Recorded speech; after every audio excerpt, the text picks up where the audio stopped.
नमस्कार बच्चों, मैं संजीत और बहुत बहुत स्वागत करता हूं अपने YouTube चैनल संजीत WWTC पे। बच्चों, आज के इस वीडियो में मैं क्लास 9 के first chapter geography India size and location यानी भारत की आकार और स्थिति के बारे में बात करने जा रहा हूं और मैं उम्मीद करता हूं कि आपके टर्म 1 के एग्ज़ाम में काफ़ी सहायक होने वाले हैं।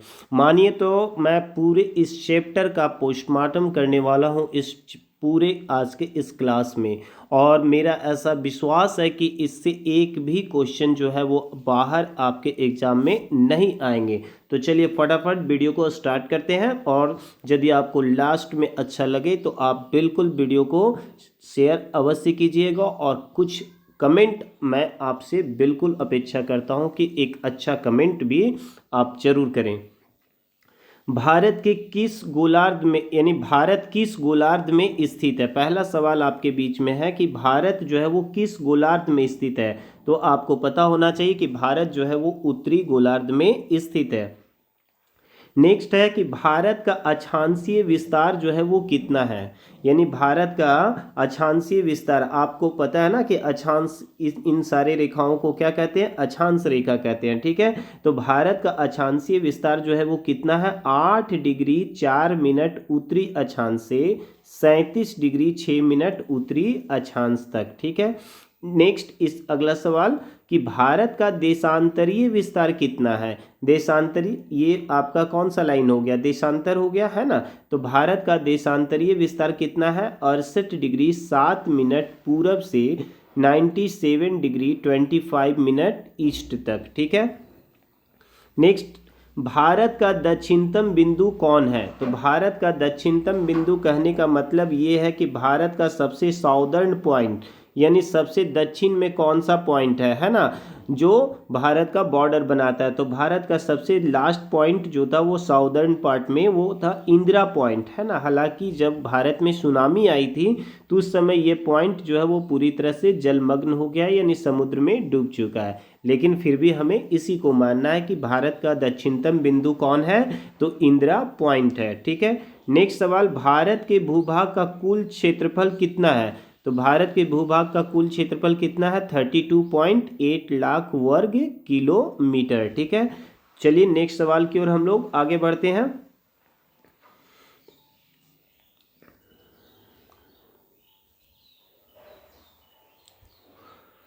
भारत का क्षेत्रफल विश्व के कुल क्षेत्रफल का कितना प्रतिशत है? यानी भारत का जो एरिया है वो टोटल वर्ल्ड के एरिया का कितना परसेंट है? तो 2.4% है। ठीक है, क्षेत्रफल के दृष्टिकोण से भारत विश्व का ब्लैंक स्पेस देश है। तो कैवां देश है? 7वां देश है।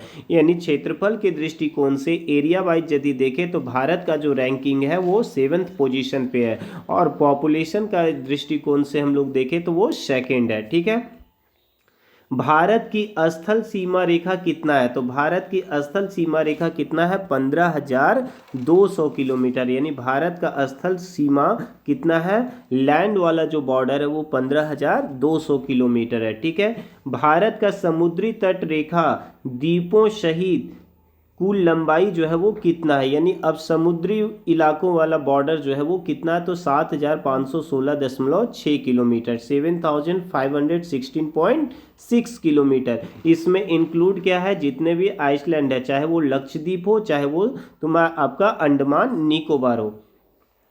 नेक्स्ट सवाल है कि भारत की मानक याम्योत्तर रेखा जो उत्तर प्रदेश के मिर्जापुर है ना, मिर्जापुर तो लड़के लोग तो खास करके नहीं भूल सकते हैं, तो मिर्जापुर से गुजरती है का मान कितना है? मतलब जो वो मिर्जापुर से क्रॉस करने वाली भारत की मानक याम्योत्तर रेखा का वैल्यू कितना है? कितना डिग्री देशांतर है? तो 82.5 डिग्री, या फिर हम लोग ऐसे कह सकते हैं 82 डिग्री 30 मिनट्स कह सकते हैं। ठीक है, नेक्स्ट सवाल है, भारतीय महाद्वीप एशिया के किस भाग में स्थित है? तो भारतीय महाद्वीप जो है वो एशिया के साउदर्न पार्ट में यानी कि भारत के एशिया के दक्षिणी भाग में स्थित है। ठीक है, नेक्स्ट है, कौन भारत को केंद्रीय स्थिति प्रदान करता है ना। तो भारत को केंद्रीय स्थिति प्रदान करने वाला महासागर कौन है? हिंद महासागर। नेक्स्ट सवाल है, किस महासागर का नाम भारत के नाम पर रखा गया? तो कौन सा महासागर है? हिंदुस्तान से हिंद महासागर। ठीक है, नेक्स्ट सवाल की ओर हम लोग बढ़ते हैं। किस महासागर का नाम, ये तो हो गया था, किस नहर के प्रारंभ होने से, है ना, किस नहर के 1869 ईस्वी में प्रारंभ होने से भारत और यूरोप के बीच की दूरी जो थी वो लगभग 7000 किलोमीटर कम हो गई? तो इसका आंसर हो जाएगा स्वेज नहर, है ना। यानी स्वेज नहर जब 1869 ईस्वी में स्टार्ट हुई तो इससे क्या फायदा हुआ कि भारत और यूरोप के बीच का जो डिस्टेंस था, समुद्री मार्ग की जो दूरी थी, वो लगभग 7000 किलोमीटर कम हो गया। यानी स्वेज नहर हमारे लिए काफी फायदेमंद रहा, है ना। क्षेत्रफल की दृष्टि से सबसे बड़ा देश कौन है? तो क्षेत्रफल की दृष्टि से सबसे बड़ा देश कौन है? तो रशिया यानी कि रूस, है ना।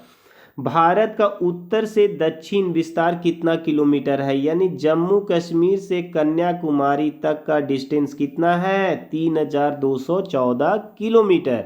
इसी प्रकार भारत का पूरब से पश्चिम यानी अरुणाचल प्रदेश से गुजरात, अरुणाचल प्रदेश से गुजरात, यहाँ अरुणाचल प्रदेश है तो यहाँ क्या है? गुजरात है। तो पूरब से पश्चिम का डिस्टेंस कितना है? 2933 किलोमीटर। नेक्स्ट सवाल है कि क्षेत्रफल की दृष्टि से भारत का सबसे बड़ा राज्य कौन है? क्षेत्रफल की दृष्टि से सबसे बड़ा राज्य कौन होगा? तो राजस्थान होगा। ठीक है, भारत के दक्षिण में दो समुद्री पड़ोसी राष्ट्र कौन कौन सा है? तो आपको पता है, मुझे बताने की जरूरत नहीं है। एक तरफ श्रीलंका और कौन है? मालदीव। ठीक है, भारत और श्रीलंका को जोड़ने वाला समुद्री मार्ग किस नाम से जाना जाता है? तो भारत और श्रीलंका को जोड़ने वाला समुद्री मार्ग जो है वो पाक जल संधि है और मन्नार की खाड़ी है। तो चलिए बच्चों, ये आपका पहले चैप्टर का भारत आकार और स्थिति यानी इंडिया साइज एंड लोकेशन का मैं पूरा चीर फाड़ कर चुका हूँ, पूरा पोस्टमार्टम कर चुका हूँ। और आपको बिल्कुल घबराने की ज़रूरत नहीं, क्योंकि मैं उम्मीद कर रहा हूँ कि इससे बाहर इस चैप्टर से एक भी सवाल आने वाला नहीं है। जल्द ही मैं आपके बीच ज्योग्राफी के सेकेंड चैप्टर का वीडियो लेकर आने वाला हूँ, बहुत जल्द।